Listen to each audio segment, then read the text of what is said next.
¿Qué tal? Buenas tardes. ¿Cómo les va? Cuesta después del almuerzo un poquito, más que sin café. Pero bueno, vamos a ponerle, es una hora, vamos a ponerle un poco de onda y de ritmo y vamos a intentar hacerlo así dinámico como para despertarnos. ¿Les parece? Todo lo que va a estar en la presentación ya está tuiteada recién. Si ven ahí el Twitter es Fernando_López. Ya ahí ya tienen el enlace. Así que los que estén tuiteando también pueden utilizar estos hashtags Innovatics 2013, acceso abierto, datos abiertos, como para arrancar. Bueno, ¿estamos? Bueno, ahí está. Dale, vamos a hacerlo así interactivo. Bueno, vuelvo un poquito a la metáfora, sí. Esta es la punta del iceberg, vamos a irnos metiendo en las profundidades para entender un poco de qué se trata el acceso abierto, de qué se trata los datos abiertos, tanto en el ámbito académico como en el ámbito del gobierno, de gobierno abierto. Bueno, para entender un poco... ¿se escucha? Sí. Para entender un poco el contexto del acceso abierto y de los datos abiertos, vamos a hacer una brevísima introducción a lo que es el openness, que significa, también le dicen anarconomía, es todo lo que es abierto, ¿no? Entonces, como por ejemplo, software libre, open hard, open government, open data, recursos educativos abiertos, todos estos los fueron escuchando a lo largo de estos últimos 2 años, por ejemplo, ¿sí? Agradezco los sí, a ver. Sí, gracias, ahí está. Buenísimo. Entonces, vamos a hacer una breve introducción a algunos y después nos metemos específicamente con acceso abierto y con Open Data. Lo principal del movimiento Openness son las 4 R's, que es reutilizar, remixar, revisar y redistribuir. Reutilizar. Cualquier obra puedo yo, como dice ahí, tengo el derecho a, sin alterarla, a poder compartirla, reutilizarla, remixarla. Puedo combinar una obra original de alguien con otro contenido que encuentre libre en internet y puedo crear un nuevo contenido. Eso significa sintéticamente remixar. Después, revisar. Puedo, como dice, adaptar, modificar, revisar, modificar el contenido de una obra. Y por último, redistribuir. Puedo hacer copias. Puedo hacer copias de un contenido original, de las revisiones y de los remix que vayan creando y lo puedo utilizar todo libremente, citando obviamente siempre la fuente y de acuerdo al tipo de licencia con el que compartan la obra. Entonces, open source, open hardware, open source, no nos metemos todos, porque todos es lo que más escuchamos hablar, ¿no?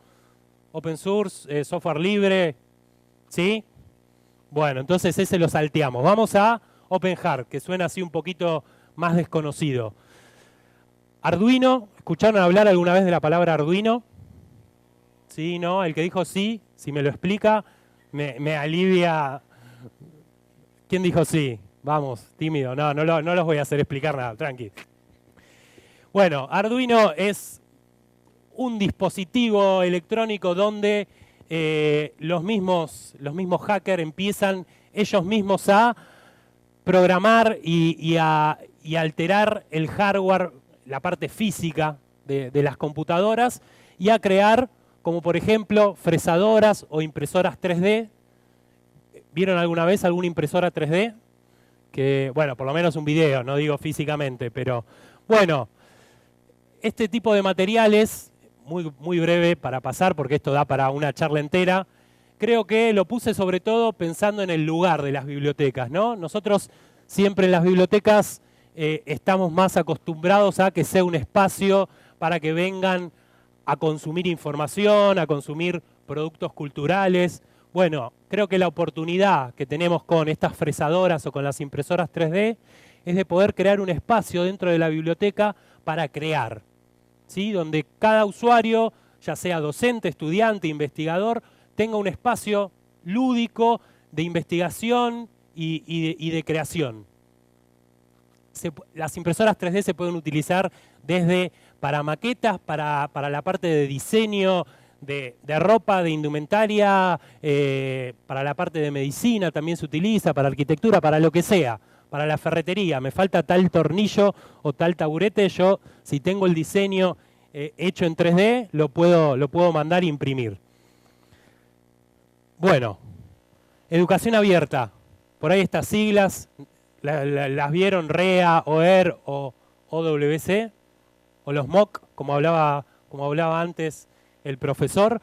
Bueno, esto es un pequeño cuadrito donde muestra la evolución de los MOOC. Allá por el año, yo no sé si acá tengo un puntero, voy a hacer un intento. Sí, mira, fantástico, la tecnología me mata. Bueno, ahí está.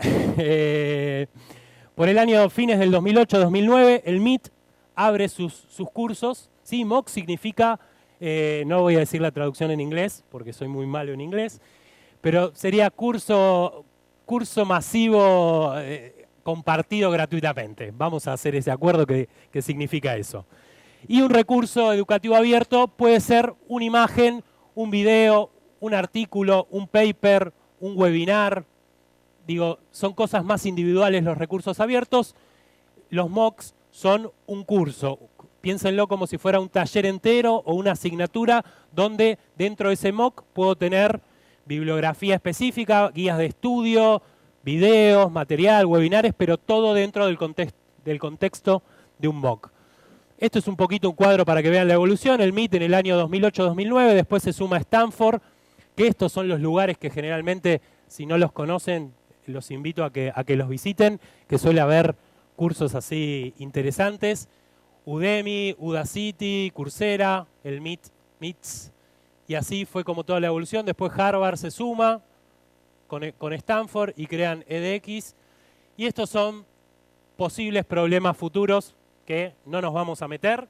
Si quieren después en las preguntas, si les interesa, podemos meternos, pero para seguir avanzando con la charla. Bueno, por último, la parte académica dentro de este movimiento de Openness está la parte de acceso abierto, Open Ciencia, datos abiertos, que esto sí es lo que vamos a profundizar, y la parte de gobierno abierto, con algunas palabritas como Open Data, API, transparencia, colaboración, datasets y toda esa nube de sets. Hasta ahora, ¿venimos bien? O sea, bueno, ahora la idea es profundizar en acceso abierto y después en datos abiertos. Para profundizar un poco en acceso abierto nos tenemos que meter en lo que es la comunicación científica. Para hablar de comunicación científica hay 4 actores fundamentales. Están los investigadores o los autores, después están los editores comerciales y los editores científicos, después los gobiernos o los estados o las instituciones y los bibliotecarios, porque somos bibliotecarios todos acá y tenemos que estar incluidos en esta, tal vez por una cuestión de autoestima, no sé, pero estamos acá, estamos en el camino de la comunicación científica. Bueno, ¿cómo se forma? Cuando hablamos de comunicación científica, tenemos que hablar del conocimiento, cómo se genera conocimiento, y tenemos que identificar 2 tipos de conocimiento. Está el conocimiento informal, empecemos, por ejemplo, lo que comúnmente o antes se llamaba literatura gris, que son los informes de investigación, las tesis, ponencias de congreso, pósters científicos. Con el advenimiento de Internet y de las nuevas tecnologías, ya lo que se publica en los blogs, en las wikis, en las redes sociales, ¿sí? En los distintos perfiles en las redes sociales, inclusive en un webinar, en un MOOC, como hablábamos antes. Y después la parte formal de la ciencia o de la comunicación científica sigue siendo el libro, pero sobre todo o específicamente las revistas. Las revistas, este modelo de comunicación de la ciencia o de publicación, es un proceso que tiene varios años. En 1665 se crearon en Londres y en París al mismo tiempo las primeras 2 publicaciones periódicas. Desde esa época, imagínense, los investigadores de esa época y de esta época lo que intentan es difundir sus investigaciones, o sea, lo que ellos investigan o lo que ellos producen, intentan que la gente se entere, puedan retroalimentar la investigación y puedan citarlo, ¿no? Ese sería como el caminito. ¿Ahí qué hacen? Tenemos los autores, los autores que redactan los artículos o los papers, los artículos científicos. Los artículos Lo reciben los editores hacen un proceso de evaluación sin meternos en profundidad, la parte de evaluación por pares o peer review, que se dice existen distintos métodos, el más utilizado o el más conocido es doble ciego, donde, por ejemplo, acá el amigo Adrián, que está por allá, de un Cuyo, ya que está, lo vamos a hacer participar, él manda un artículo a mi revista, entonces yo lo que hago es busco, él se especializa en lo que es, no sé, estoy pensando, en la parte lúdica de las bibliotecas, él es así. Entonces, yo lo que hago es, en mi red de investigadores busco quienes se especializan en la parte de ludotecas. Por ejemplo, y le mando el artículo de Adrián sin decirles que es Adrián. Entonces, dos personas distintas evalúan ese artículo, me devuelven a mi editor la evaluación. Uno dice, el artículo está muy bueno, publíquenlo. Otro dice, hay que hacerle algunas modificaciones, pero está para publicar. Listo, yo lo que hago como editor, me comunico con Adrián, le digo, listo, se publica el artículo, llega el momento, se publica. En ese momento, este proceso así, tan sencillo, que lo comenté sencillamente, no es que sea tan sencillo, ahí es el momento donde se cristaliza el conocimiento, donde un paper o un artículo de 8 o 10 páginas pasa a ser conocimiento científico.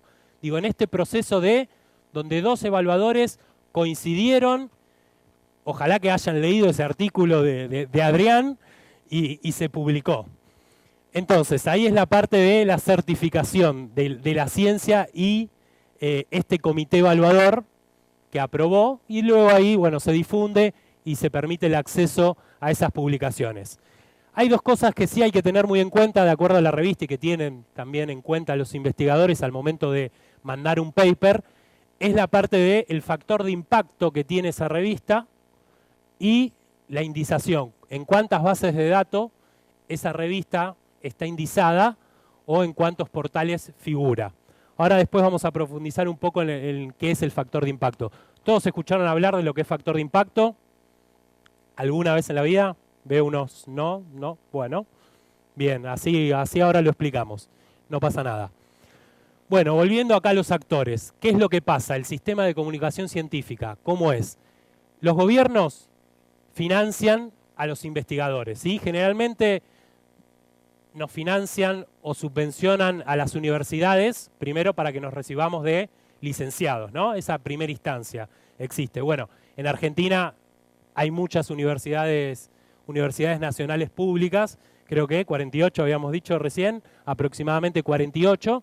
Sé que aquí en Chile es distinto, hay universidades públicas, pero igual hay que pagar y reciben un financiamiento del Estado. Entonces, esa es la primera vez que el Estado paga algo por nosotros, para nuestra educación.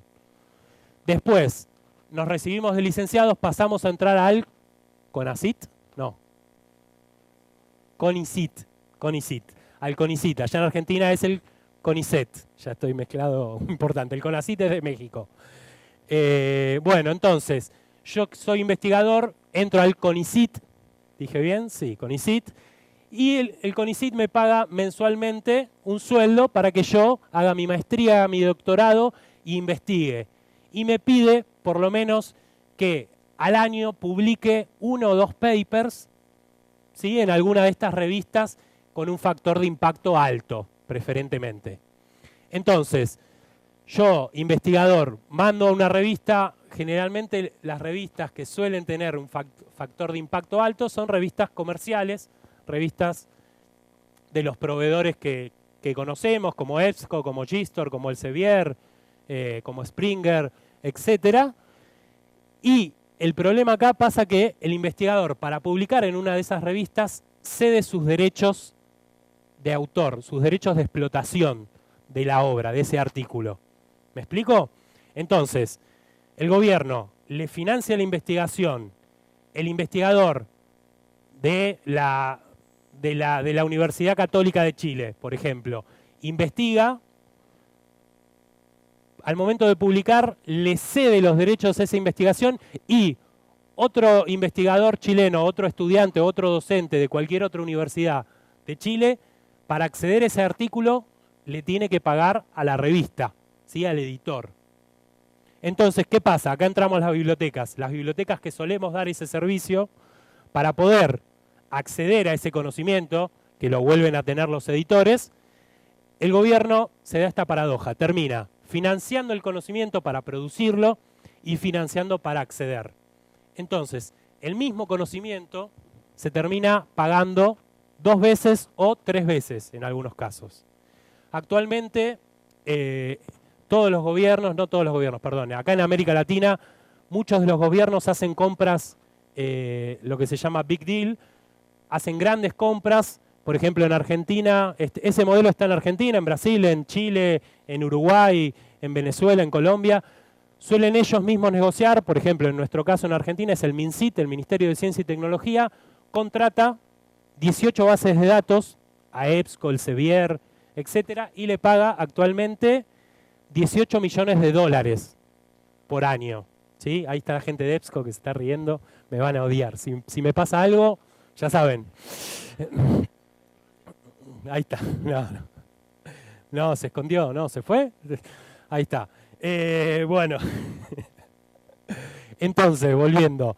Actualmente el Estado argentino paga 18 millones de dólares por año para que desde las 48 universidades nacionales y desde, creo que son aproximadamente 10 institutos nacionales, los investigadores, los estudiantes, los docentes de esos institutos de investigación o universidades nacionales puedan acceder a 18 bases de datos comerciales, que a su vez adentro de esas 18 bases de datos tienen chiquicientos miles de revistas. ¿Se entiende el número chiquicientos miles? ¿Lo conocen? Ok. Bueno, entonces, esta es la paradoja que viene a denunciar o la que produjo un poco, fue una de las razones que produjo el movimiento de acceso abierto. Acá volviendo a algo antes que comentaba el profesor, ¿no? Esto de este dibujo, estos son unos investigadores que podemos ser nosotros. Acá hay un hilito y hay un paper, ¿no? Una revista, todo saltando. Entonces nos pregunta, ustedes escriben los artículos, ustedes son los que evalúan, ¿no? Esto que ustedes evaluaron, ¿se acuerdan que antes evaluamos el artículo de Adrián? Bueno, yo editorial no les pago a ustedes por evaluarlo. Ese trabajo ustedes lo hacen gratis. Porque digo, es una costumbre y es así. Y generalmente, como se maneja la ciencia, digo, está buenísimo. Si a nosotros nos escriben de tal revista para evaluar un artículo, nos sentimos importantes y nos tocan el ego ahí justito. Digo, que es lo que... A mí, en mi caso personal, me pasó que de una revista, la revista bibliotecológica de Antioquía, me mandaron a evaluar un artículo y por suerte esa revista es en acceso abierto. Entonces, por suerte no entré en esa crisis ética de tener que tomar una posición. Porque si no, bueno, si fuera cerrada, ahí vería, tengo que evaluarlo en mi foro íntimo. Sería un poco contradictorio con lo que estoy diciendo, pero por eso, no digo, cada uno tiene que ir tomando posición. Ahora después quiero comentarios de ahí, ¿eh? Entonces, ustedes escriben los artículos, ustedes revisan los artículos. ¿Por qué deben pagar para leerlos? Es lo que nos pregunta este simpático dibujo. Obviamente, digo, también después lo decimos, pero digo, las editoriales como EBSCO y las grandes, digo, también hacen su trabajo y su valor agregado, como comentaba antes, como para que el balazo sea menos doloroso. La crisis del modelo, ¿no? Esto es un modelo de negocios que tiene la ciencia. Se escucha mucho hablar del modelo, de las crisis de los modelos con el advenimiento de Internet. Entonces, ¿qué empezó a pasar? Tanto en las bibliotecas, en los editores. Las revistas académicas empezaron, digo, después de la Segunda Guerra Mundial, se viene dando una explosión de cada vez hay más paper y una especialización del conocimiento, cada vez más. Obviamente, el incremento de esos precios en las revistas, las restricciones presupuestarias que vamos teniendo en la biblioteca, digo, siempre que hay algún recorte, sobre todo nosotros en los países de América Latina, sabemos que por oleadas nos va bien, nos va mal, pero lo primero que se recorta es la biblioteca, digo, el presupuesto. Se nos fue el rector acá, si no le preguntábamos, pero digo, suele pasar así. Después están las limitaciones del material impreso, ¿no? Las tiradas muy reducidas. Una revista académica se imprime desde 200 a 2000 ejemplares, pero como mucho, como mucho. Y después suele quedar en los depósitos de las universidades porque es muy costoso, es más costoso enviarlo, esa revista por correo, que imprimirla. Y después, bueno, los avances en las tecnologías de la edición y de la publicación digital o electrónica que vinieron a traer, digo, este mundo de Internet. Las primeras 2 revistas digitales en acceso abierto que surgieron fueron en el año 91. Una de ellas es de, si yo solito me metí, de Jean-Claude Guédon. Es uno de los, también así como de los padres y de los ideólogos también del movimiento de acceso abierto. Bueno, acá tenemos el famoso factor de impacto. ¿Lo conocen acá al amigo Garfield? ¿Lo tienen? Bueno, se parece al Doc de Volver al Futuro también, podríamos decirlo. Este señor es bibliotecario también, y allá por la década del 60 fue el creador de las primeras leyes bibliométricas y de este factor de impacto, donde él tenía que decidir ante la explosión y ante la multiplicación de revistas que había y de su presupuesto acotado, él quería seleccionar cuáles eran las mejores revistas para poder comprarlas para su universidad. Bueno, este factor de impacto, muy sintéticamente, ¿saben lo que hace? Lo que hace es, evalúa, por ejemplo, Infoconexión, por decir de alguna manera. ¿Le pegué con la revista? Se llama Infoconexión, sí. Bien. Infoconexión, que auspicia el evento Innovatix. Infoconexión, por ejemplo, se lo evalúa durante 3 años, lo que publicó desde el año 2009 al año 2012. ¿Sí? Y se evalúa cuántas citas recibieron los artículos que se publicaron en esos años. ¿Sí? ¿Cuántas veces fueron citados? Un artículo del año 2009 de la revista Infoconexión, no sé, número 10 del 2009, por decir. Entonces, a partir de esas cuentas, de esas ecuaciones que se van haciendo, te va devolviendo el factor de impacto de un artículo o de la revista en general. Entonces, cuanto más se cita un artículo, el factor de impacto es mucho más alto. Esto expliqué una ley bibliométrica en 2 segundos, digo, es mucho más compleja, pero intenté sintetizarla lo máximo posible. Bueno, lo que él crea es el ISI, el Instituto de Información Científica, y empieza a crear estos tipos de materiales que todos los estudiamos en nuestras clases de referencia, que es el Citation Index, el Social Citation Index. Después se crearon para artes y humanidades, y después el que reúne todo, que es el WOS, que viene a reunir todo. Todo esto en el año 92 lo compró la editorial Thomson Reuters. Acá. Entonces, este movimiento de acceso abierto que surge desde una parte de los editoriales científicos, de otra parte de los investigadores, y otra parte importante del movimiento somos nosotros, los bibliotecarios. Que lo que decimos es, esto es una definición sacada de la Declaración de Budapest, la primera declaración, ¿sí?, en el año 2002, que lo que dice es que la comunicación científica esté disponible de forma gratuita para utilizar en Internet, para descargar, para que cualquier usuario pueda leer, descargar, imprimir, bajarse. La única sin que haya ninguna restricción, ni financiera, ni legal, ni técnica. La única restricción que pide el acceso abierto es que se cite la fuente y que no se altere la obra. Eso solo. Esta declaración del 2002, después hubo 2 declaraciones más que le siguieron al año siguiente, en el año 2003, fue la declaración de Berlín y la de Budapest, por eso se las conoce como las declaraciones de las 3B. Esas son las primeras declaraciones, hay un montón más, está la del Salvador, hay chiquicientas más con el correr de los años. Bueno, en estas declaraciones empezaban a perfilar o empezaban a decir cuáles eran las estrategias para llevar a cabo el acceso abierto. Y determinaron 2 vías, le pusieron color. Está la vía dorada, que es publicar en revistas que están en acceso abierto, que son en acceso abierto, y después está la vía verde, que es autoarchivar la producción en repositorios digitales. Dentro de lo que es revistas digitales, dentro de este abanico, se fue creando distintos modelos de negocio dentro de, o distintas clasificaciones de revistas de acceso abierto. Están las que son de acceso abierto puras, que no paga nadie, no paga ni el lector ni el autor. La revista está en acceso abierto para consultar. Por ejemplo, todas las revistas que están en Cielo o en Redalic son todas revistas que están en acceso abierto, que pasaron un proceso de evaluación, de un proceso de control de calidad, de ciertas normas a nivel diseño y a nivel contenido, ¿sí? El acceso abierto no significa que no tiene calidad. Eso también es otro de los mitos que hay que derribar. Un ejercicio muy interesante lo hizo la gente de PLOS con la revista PLOS One. Es una revista que está en acceso abierto y ellos lograron posicionarse dentro del ISI.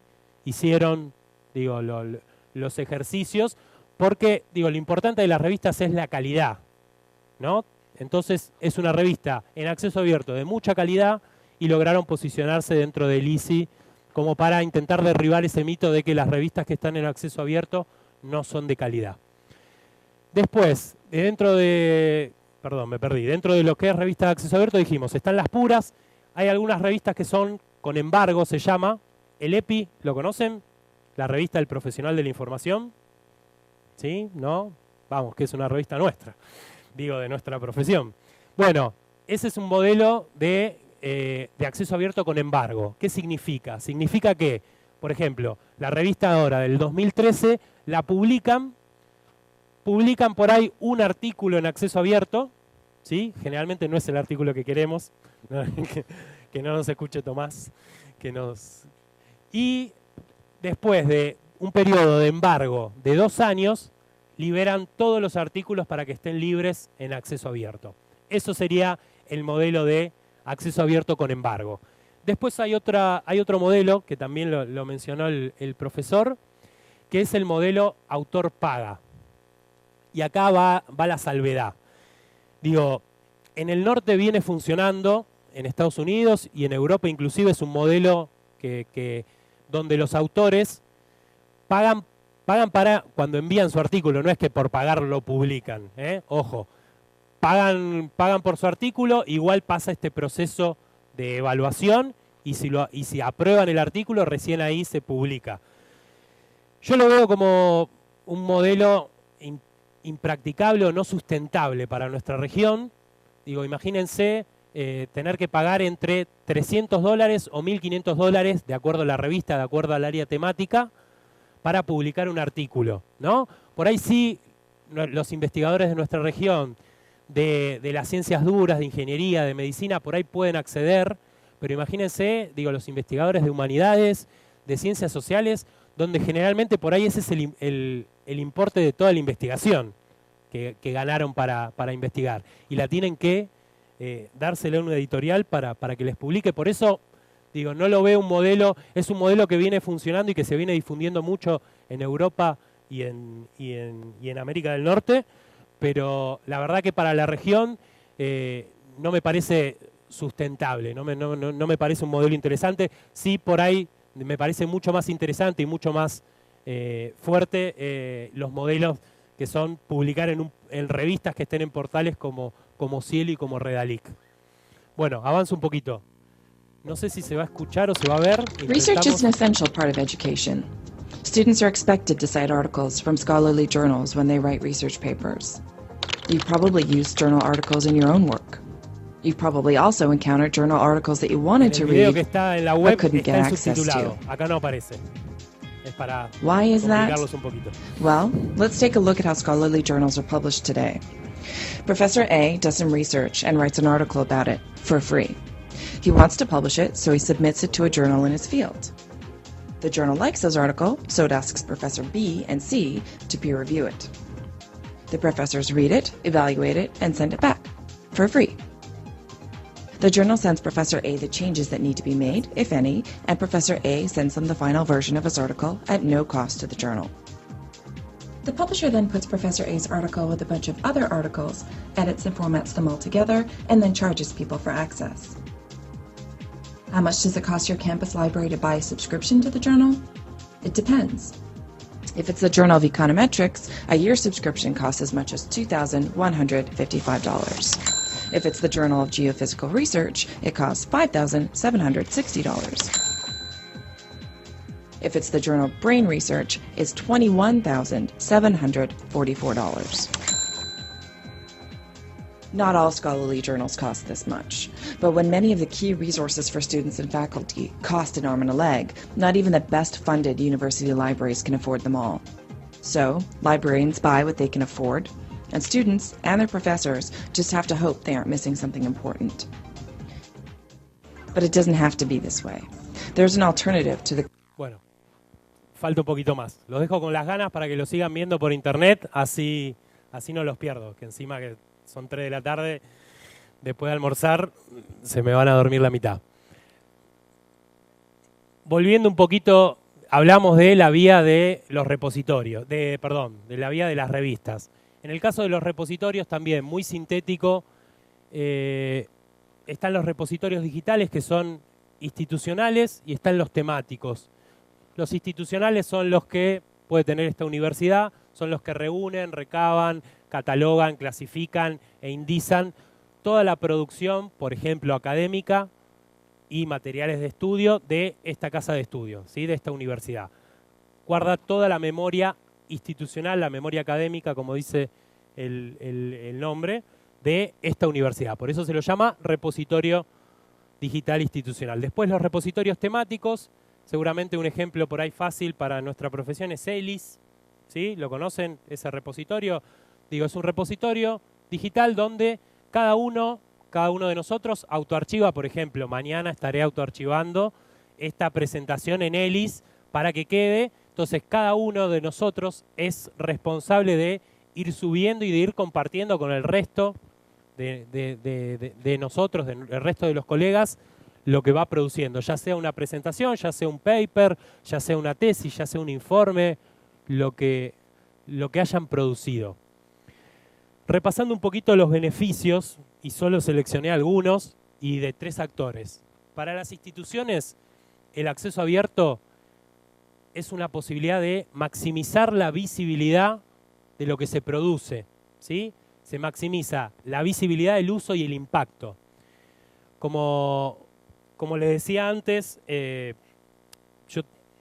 cuando leyeron el currículum, los últimos 6 años trabajé en Claxo, que es una red de bibliotecas virtuales de ciencias sociales acá en América Latina y el Caribe. Y ahí era, volviendo y comparando con las producciones impresas, los libros se imprimían 200 tiradas, 1500 de libros colaborativos de 300 páginas, así, terribles. Y por ahí, en un mes, el libro se lo descargaban 5000 veces.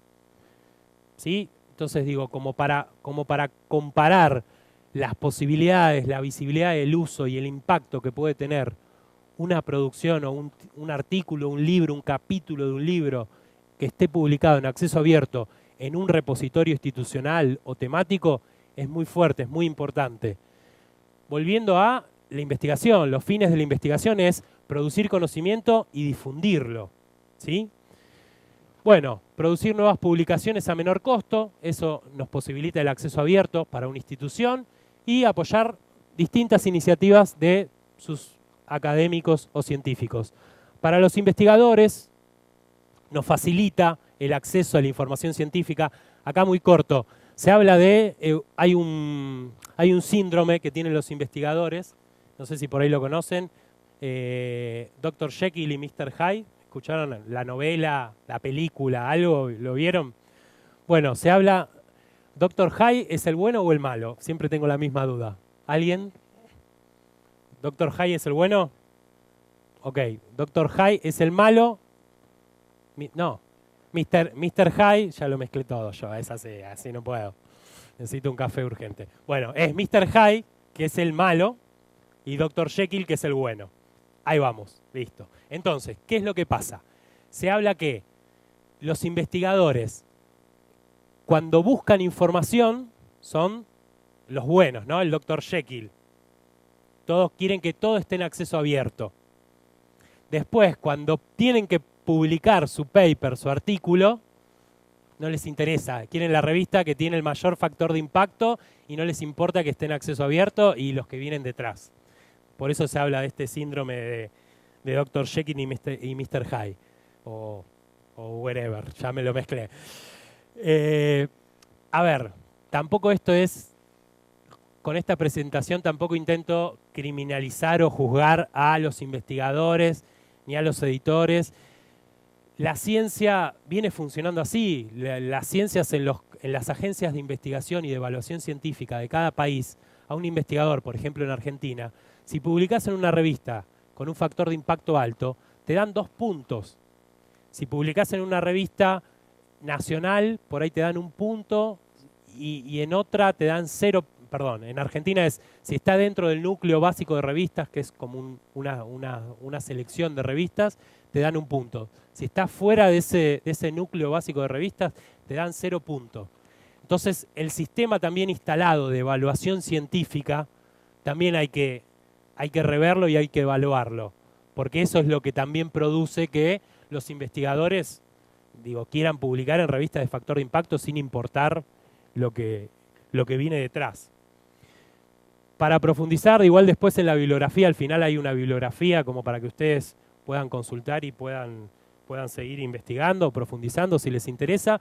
Hay un artículo muy interesante de Jean-Claude Guédon, que él habla de la ciencia principal y la ciencia periférica. También este mismo sistema de evaluación o el ICI mismo, también va marcando qué es la ciencia que le interesa al norte y qué es la ciencia que le interesa al sur. Generalmente los investigadores de nuestros países, para poder publicar en revistas de alto impacto, terminan produciendo o investigando temáticas que no son de interés ni aplicables a nuestras realidades. ¿Sí? Durante muchos años, el mal de Chagas, ¿lo conocen? Nuestra región lo sufre y lo ha sufrido. Y durante los últimos 50 años se investigó y se publicó muchos papers que ninguno estaba en una revista de factor de impacto alto.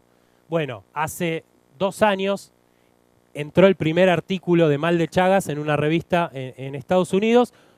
¿Por qué? Porque ahora lo están sufriendo allá, los estamos invadiendo, le estamos llevando todos los males. Entonces, ahora sí pasó a ser una temática principal para ellos. Antes, no. Entonces, también tiene que ver con esto, nuestro cambio de mentalidad.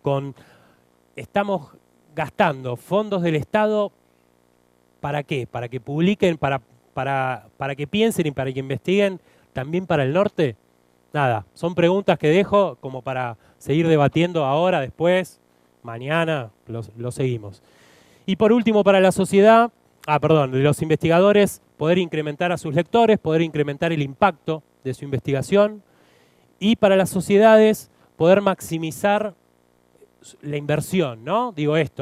El CONICIT, el CONICET, el CONACYT, lo que le pague a los investigadores y que esa investigación vuelva a la sociedad, produzca artículos y papers de interés o que se puedan volver a releer por otro colega de una universidad nacional también, de su mismo país o de otro país, pero que el conocimiento se vea, que no se privatice, ¿no? Como pasa con el actual sistema. El conocimiento con el actual sistema científico de comunicación se privatiza y se pierde.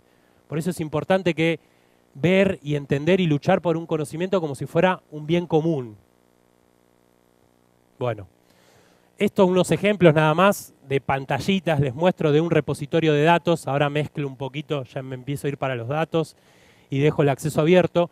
Dentro de los repositorios no me pareció incluir, porque me imagino que ya vienen conociendo varios repositorios nacionales o regionales, entonces no los quería aburrir con eso. Solo puse un repositorio de datos, así un caso como para estudiar y para aprovechar la experiencia que ellos tienen.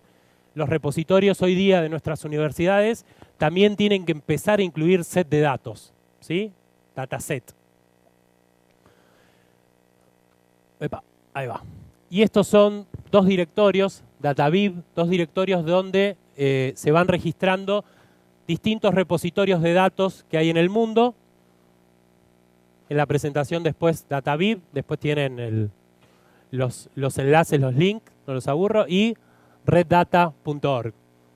Son así 2 directorios como existen para la parte de repositorios temáticos o digitales, OpenDoar o RoarMap. Bueno, para repositorios de datos también empiezan a haber estos directorios. Bueno, nos sacamos la camiseta del acceso abierto, vamos a la parte de Open Government o de Open Data. ¿Escucharon hablar de gobierno abierto, Open Government? ¿Sí? Bueno, los 3 puntos fundamentales, las 3 patas en las que se basa es en la transparencia, la colaboración y la participación. Este es más entretenido.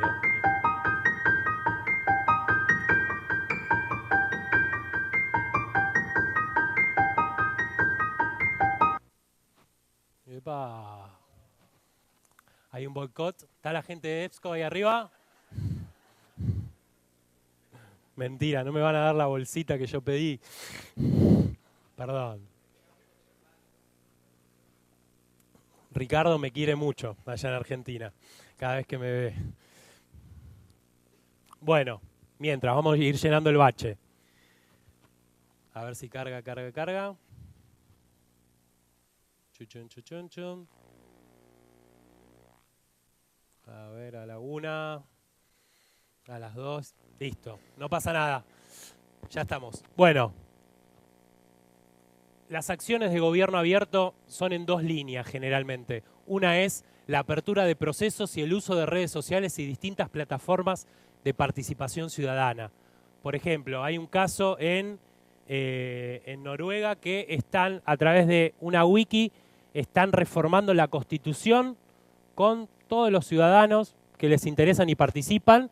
O sea, en la wiki van poniendo y van discutiendo distintas temáticas o distintos artículos que les interese. Digo, doy un caso extremo, ¿no? de aplicable a lo que es gobierno abierto y a ciudadanía. Es eso, que los gobiernos, nuestros municipios, nuestras provincias empiecen a abrir, empiecen a hacer apertura de sus procesos por cuestiones que tienen que ver con la transparencia, con la participación ciudadana. Y después el otro, que es el que nos interesa más y el que nos vamos a meter, es la apertura de datos públicos. Es decir, que cada ministerio, cada gobierno empiece a compartir sus datos, su información, desde indicadores de salud, de mortalidad infantil en el norte del país, en el sur, en el centro, indicadores educativos como cuántos estudiantes ingresan en el 2012 a las universidades y cuántos se gradúan. Bueno, estos montones de datos que ahora vamos a ir viendo es lo que nos interesa. ¿Qué es un dato abierto? Un dato abierto, no sé si llegan a ver, son datos que han sido generados por una fuente en particular, que abarcan, como dice ahí, un dominio temático, disciplinar en particular, tienen atributos dentro de los cuales está la frecuencia de actualización de ese dato. Y cuentan con un licenciamiento específico. El licenciamiento se refiere a se puede utilizar, se puede reutilizar, si lo utilizás tenés que volver a compartirlo con esta misma licencia, a eso se refiere con lo que es licenciamiento. Y indica las condiciones de, como decía ahí, de esa reutilización. Estos datos, ¿quiénes los comparten? Los comparten los gobiernos, los comparten el Estado Nacional, los municipios, los ministerios, y también los comparten organizaciones, entes de control, organizaciones comerciales y sobre todo ONGs, ¿sí? Organizaciones no gubernamentales o de la sociedad civil. Y en esos atributos, cuando generalmente comparten un dato o un dataset, los datasets vendrían a ser el conjunto de estos datos abiertos, como decía antes. Por ejemplo, indicadores de calidad educativa, de cuántos se gradúan, cuántos graduados universitarios hubo en el año 2013 y cuántos, no sé, comparando con los que ingresaron en el año 2009 o 2008, para poder medir y contrastar 2 indicadores. Son los que se me ocurrió ahora, no estoy muy creativo tampoco. Dentro de estos detalles, dentro de los atributos que se detallan, te dicen, cuando los comparten, cómo fueron obtenidos esos datos, qué fecha de obtención tienen, cuál es la fecha de actualización, cuándo se va a volver a hacer, por ejemplo, ese relevamiento o ese censo, qué metodología se utilizó y las licencias de uso permitido. Después acá tienen un manual que ahí está en ese link, tienen mucho más para profundizar en lo que es acceso abierto, dataset y esto. Bueno, acá vamos a intentar, a ver, los gobiernos comparten sus datos, la ciencia también, digo, el mundo académico también, los datos básicos, ¿sí? Cuando hacen una encuesta, cuando hacen investigación básica para realizar un artículo, también se les está pidiendo que ellos compartan esa información, que ellos compartan esos datos. Obviamente depende del área temática, esos datos tienen que ser invisibilizados, porque se tiene que cuidar la identidad de quienes opinaron sobre tal tema, si ya sea, no sé, si es algo de salud, si es algo de seguridad, etcétera. Esos datos, hay datos que son sensibles y que se tienen lo que dije antes. A ver, ¿quién lo dijo? Gracias, gracias, gracias. Entonces, tenemos los gobiernos, los científicos y desde las ONG que comparten, ponen a disposición de los ciudadanos los datos abiertos, los datasets. ¿Escucharon hablar esta palabra rara? Hackatones. Bueno, ¿qué se imaginan que es un hackatón? A los que no tienen ni idea. Bueno, de a uno, por favor. Es un enano que hace hackas. Los hackas, los de los jugadores de rugby. Puede ser, estuvo bueno. ¿Vieron que es muy lúdico y muy creativo? Un aplauso para Adrián, por favor. Gracias por tu aporte. No, los hackatones es la mezcla de la palabra hacker y maratón. ¿Sí? Es ese cruce. En los hackatones suelen ser espacios de investigación y de creación de aplicaciones o distintos productos para visualizar y poder poner esos datos públicos que comparten los gobiernos, hacerlos inteligibles o hacerlos atractivos o hacerlos útiles para el resto de los ciudadanos. Eso es lo que se hace en los hackatones. Y en los hackatones pueden ir todos. Pueden ir vos y vos también. Generalmente hay informáticos, hay hackers, ¿sí? Después hay gente sociólogos, economistas, gente de educación, bibliotecólogos, gente con sentido común.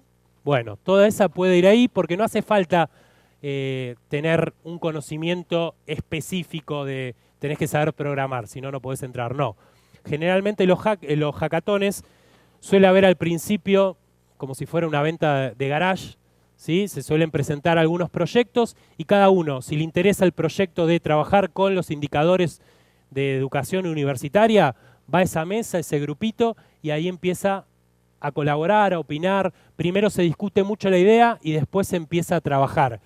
Generalmente, digo, desde mi experiencia personal, nosotros como bibliotecarios tenemos mucha experiencia en lo que es manejo de datos, en lo que es normalización. Bueno, generalmente muchos de esos datos que comparten los gobiernos o las ONG suelen no estar normalizados. Entonces, nada, nosotros podemos colaborar, digo, normalizar, me refiero, nos encontramos con un Excel que tiene 5.000 filas, es empezar a poner Santiago bien, digo, de una manera normalizada, por así decir, para intentar explicarme un poco mejor de qué se trata. Después otra cosa que suele haber es concursos, ¿sí? Concursos que suelen lanzar los gobiernos o las municipalidades. ¿Para qué? Todo esto es para convertir esos datos básicos, para compartir los datos, para generar nuevas visualizaciones o visualizaciones atractivas de esos datos y sobre todo para generar aplicaciones con esos datos. Entonces, un ejemplo aplicado a biblioteca. Se compartió en Buenos Aires, el portal del gobierno se llama Buenos Aires Data, compartió todos los catálogos de las bibliotecas municipales de Buenos Aires.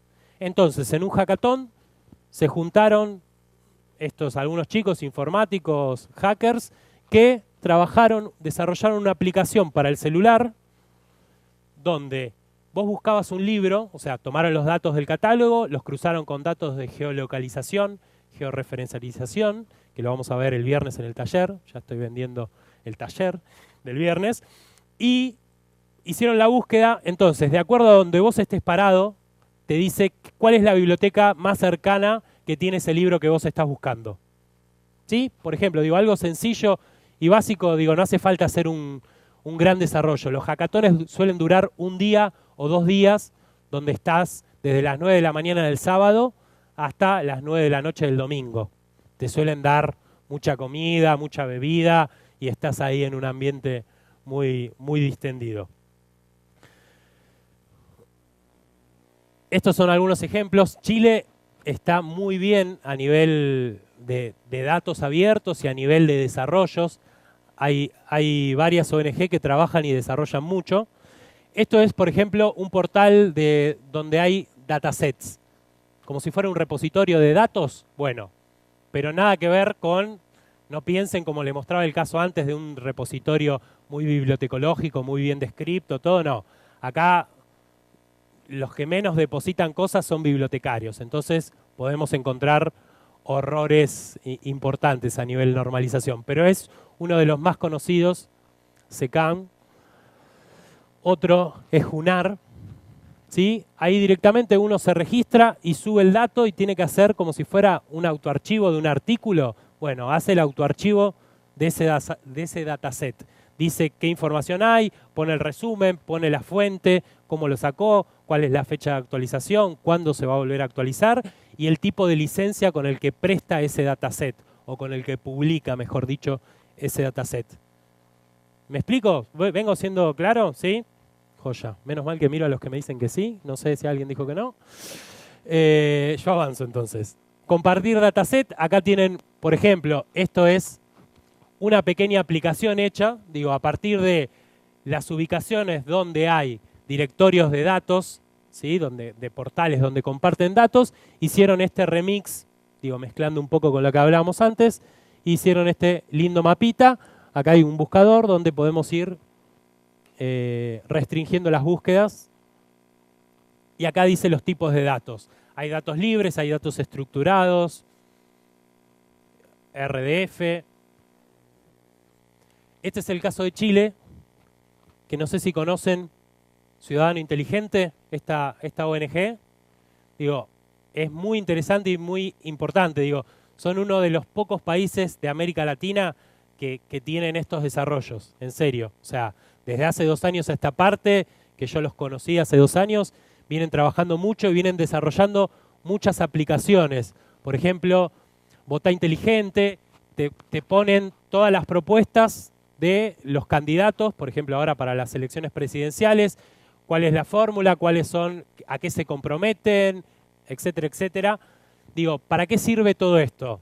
Sirve para poner la información de una manera visible, atractiva, para compartir, para que todos los ciudadanos estemos informados y podamos elegir inteligentemente. Esto apunta a un ciudadano 2.0, como se dice, un ciudadano con participación en este gobierno, ya sea en los gobiernos, ya sea opinando, desarrollando una aplicación, de alguna manera. Lo que se busca es esto, un compromiso y que seamos parte. Después hay varios. Está Quién te financia, que esto es también para los candidatos, para saber qué donaciones recibieron, de qué empresa recibieron donaciones para hacer su campaña electoral. Digo que es un dato muy interesante porque, digo, de acuerdo a las donaciones que recibe, son los acuerdos o las alianzas que va a hacer posteriormente ese gobierno. Después monitoreo parlamentario, acá te dice cuántas veces fueron, cuántos faltaron, por qué votaron, qué no votaron, cuál fue la posición que tomaron.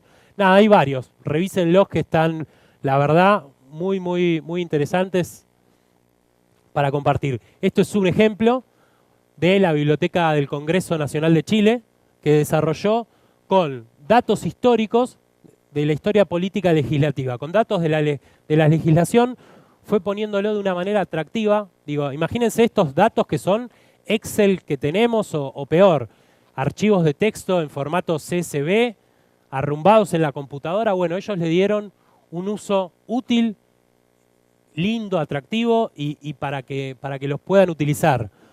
Esto es toda una línea de tiempo donde uno puede ir eligiendo distintas informaciones para ver qué se votó. te lo ponen en contexto, lo que se votaba, no sé, el voto femenino, sufragio femenino, bueno, en qué contexto estaba, quiénes votaron a favor, quiénes en contra, nada, hay información, la verdad, muy buena, muy bueno el desarrollo. Por ejemplo, esto es otro ejemplo de, para visualizar datos, esto es del calidad educativa, donde uno puede ir haciendo búsquedas, si tiene que buscar un colegio secundario para sus hijos, bueno, puede hacer búsquedas por cercanía o puede ir haciendo ciertas búsquedas, no se llega a ver, pero acá dice cierta información de porcentaje de notas, cómo les está yendo en matemáticas, cómo les está yendo, nada. Es información que sirve para que nosotros podamos tomar decisiones. Básicamente, no va a resolver que nuestro hijo estudie, no va a resolver que sea el día de mañana un genio y nos vuelva millonarios y nos mantenga, no. Todo eso no va a pasar. Así. Bueno, para redondear y ir terminando un poco, unas reflexiones finales a nivel de tendencias de los datos abiertos. Nada, nos queda por delante seguir exigiendo a nuestros gobiernos nacionales, provinciales, municipales, que compartan los datos, que compartan sus datos, sus datasets. Nos queda a nosotros comprometernos como ciudadanos, ya sea participar, yendo a algún hackathon, utilizando la herramienta, compartiendo alguna idea, no sé. Por ejemplo, hay un caso que no les digo que ustedes tienen que desarrollar la herramienta, pero se pueden acercar a algún hackathon o a algún otro espacio y comentarles si tienen alguna idea buena. Por ejemplo, hay un caso en Sudáfrica donde las comunidades están muy divididas y el agua es vital para vivir, además de para sus cosechas, pero para vivir. Entonces, desarrollaron una aplicación de celular, digamos, casi todo el mundo hoy día está comprobado que va a tener un celular inteligente o un celular antes que una notebook, ¿no? Entonces, desarrollaron una aplicación para celular para que si desde una comunidad extrema se quedan sin agua, pueda avisar, mandar un mensaje directamente al gobierno para que sepan que están sin agua, para que les manden, digo, esa ayuda. No sé, algo de tránsito, poder saber que el subte está cortado, poder avisarlo en alguna plataforma, que robaron, digo, que hay un accidente, miles de formas o miles de acciones que podemos realizar como ciudadanos comprometidos y por el bien común. En el caso de nosotros, ya que somos bibliotecarios, podemos participar en la parte de normalización de esos datasets, ¿sí? La parte de scrapping es otra palabra. Generalmente lo que pasa al principio pasó que los gobiernos comparten un PDF.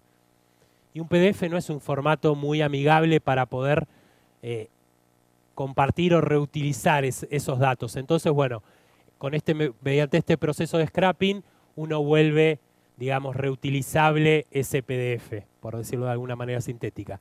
Y después, como dice acá, lo que es Open Data está relacionado con Linked Data. No sé si escucharon hablar, que es vincular esos datos. Comenzar a semantizar esta web. Y comentaba acá, que pongo el link también, hay un excelente caso de la Biblioteca del Congreso Nacional de Chile, que fue desarrollando todas estas ontologías. No se llega a ver, pero hay un montón de ontologías, desarrolló más de 8, de 10 ontologías a nivel nacional que sirven, son datos que ustedes pueden reutilizar el día de mañana.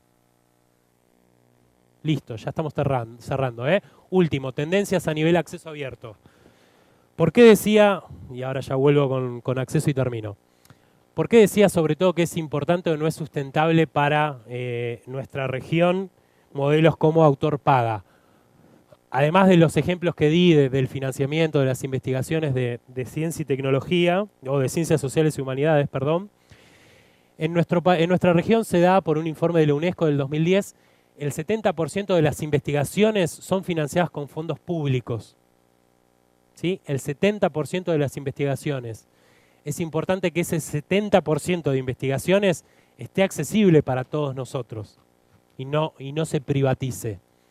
Por último, el estado de situación a nivel legislaciones en Estados Unidos, en la Comisión Europea y en España mismo, se vienen, además de las declaraciones son muy lindas, son muy inspiradoras, pero lo importante es que se conviertan en política pública, porque si quedamos en una declaración o quedamos en un mandato institucional, por ejemplo, del rector de esta casa de estudios que diga todo lo que se produce, todo lo que se investigue, todos los docentes que produzcan algo con horas institucionales, con un sueldo institucional, lo tienen que depositar en el repositorio de la institución. Por ejemplo, eso puede ser un mandato, es obligatorio. Bueno, el día de mañana cambia ese rector y por ahí no le interesa el acceso abierto. Por eso es importante lograr que se convierta en política pública, que haya leyes de acceso abierto. En la región venimos en movimiento, venimos bien.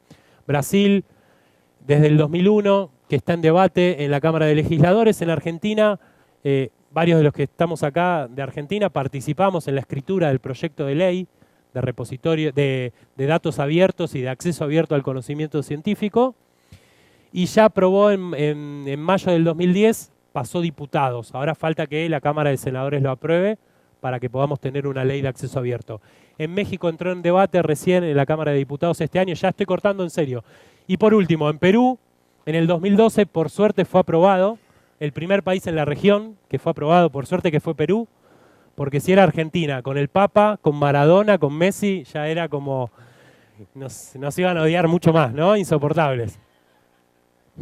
Y se lo tenía que decir, era así. Bueno, listo. Último, para ver y para reflexionar, rever el tema de la evaluación en las agencias de investigación y desarrollar indicadores bibliométricos y cienciométricos nuestros, propios, personales, de nuestra región. Creo que... Por último, son cosas chiquititas. No acaban con la pobreza, no nos sacan del subdesarrollo, no socializan los medios de producción y de cambio, no expropian las cuevas de Alibaba, pero quizá desencadenen la alegría de hacer y la traduzcan en actos. Y al fin y al cabo, actuar sobre la realidad y cambiarla, aunque sea un poquito, es la única manera de probar que la realidad es transformable. Muchas gracias. Eduardo Galeano, autor uruguayo, un maestro.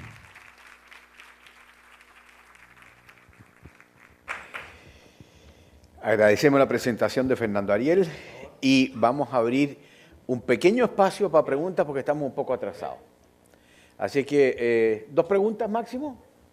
¿Ya? Sí, sí. Igual si después nos quedamos fuera, digo, claro. Se puede charlar, eso no hay problema. Conversan. ¿Ya? Me invitan a un café. No, sí, ya viene. No, ya viene. Ya viene. Bueno, ya viene. Les salgo barato. A los de EXCO no les den el micrófono, por favor. No, sí, también. Hola, Fernando. ¿Qué tal? La consulta mía es, ¿desde dónde surge en Argentina el movimiento del acceso abierto? ¿Desde qué sector de la sociedad? Bien. Sobre todo surgió de los bibliotecarios, de las bibliotecas universitarias, sobre todo. Las universidades nacionales argentinas fueron las que vienen impulsando el acceso abierto y lo vienen haciendo. Venimos haciendo un proceso de evangelización, ¿no? Digo, de una militancia con nuestras autoridades, con los investigadores. Digo, es un proceso arduo en el que están haciendo así unas señas por allá. Digo, acá, los que están ahí, que mañana, el viernes va a haber un taller también, digo, bueno, la crisis también, sí, es que, digo, en nuestro país, como el de ustedes, digo, elegimos el software abierto porque el software propietario, digo, podíamos comprarlo 5 años, cambiaba la gestión o cambiaba de presidencia y nos quedábamos sin plata. Bueno, así, digo, son todas elecciones que creo que llevan a volvernos sustentables, ¿no? Digo, que piensan en el futuro y no solo en la inmediatez de nada, que es algo público, ¿por qué convertirlo en privado, ¿no? Digo, esa privatización de lo público, que obviamente se privatizó porque nosotros no lo defendimos como ciudadanos, digo, todos, ¿eh? Entonces creo que es momento de llevarlo adelante, digo, pero sí, sobre todo fueron desde los bibliotecarios de las universidades nacionales que empezamos 10 repositorios en toda la Argentina y de a poquito nos fueron dando bola desde el Ministerio de Ciencia y Tecnología, que son los que compran a los proveedores comerciales. Pero bueno, se fue dando y fuimos trabajando con ellos y nada, y es necesario sentarse a discutir. Lo interesante sería que todos los proveedores comerciales que dicen que son verdes, ¿no? Que los que dicen que son verdes no es que son viejos verdes, no. Son verdes significa que uno puede, si es una revista, por ejemplo, del Sevier, que el Sevier es uno de, claro, ahí le pego al Sevier, ahí va, eso. El Sevier dice, por ejemplo, que ellos son verdes. Es decir, que vos, si sos bibliotecario, un investigador tuyo publicó en una revista que está en el Sevier, supuestamente ese artículo vos lo podés autoarchivar en tu repositorio. Bueno, intentalo hacer, digo, y eso, intentan también, sí, captar, porque es políticamente correcto decir que somos verdes, que somos de acceso abierto. Entonces, bueno, no, a seguir luchando todos y digo, y a compartiendo. Estamos todos en la misma en la región, así que son bienvenidos. Los de Mendoza están más cerca para venirse, o si nos invitan, digo, también estamos nada, eso, pueden ustedes venir también, son bienvenidos. Adrián tiene lugar en la casa, así que lo hacemos. Cuando quieran. Sí. Una acotación por ahí, siempre digo, nosotros tuvimos una crisis en 2001, ¿sí? Sí. En 2001 todos comprábamos revistas y de pronto nos quedamos que todas las universidades sin poder comprar una revista porque con la crisis del dólar y una crisis muy dura que tuvimos. Y ahí empezamos a pensar en lo que es trabajar en forma cooperativa y en redes y pensar en decir, bueno, tienen que empezar a surgir y a tener peso los repositorios. Esto recién empezaba a sonar en el mundo, empezaba lo que era Budapest, ¿sí? Sí. Pero creo que vivimos una crisis y eso nos permitió salir adelante, ¿sí? Sí. Hoy también tenemos que indicar que hay una decisión política a nivel gubernamental de digamos, apostar a esta propuesta, ¿sí? A lo que es software abierto, en lo que es, todo lo que es gobierno, desarrollo, y también en esto lo que es a impulsar políticas de acceso abierto en repositorios institucionales. Sí. Por eso digo, complemento muy cortito lo de él. Digo, en este momento el actual gobierno está a favor del software libre, del acceso abierto y de los datos abiertos. Es importante que se convierta en política pública, porque no sabemos qué va a pasar con el gobierno que viene. Entonces digo, es importante, está buenísimo, pero que los senadores, que los diputados aprueben esa ley, así es por ley, y ya.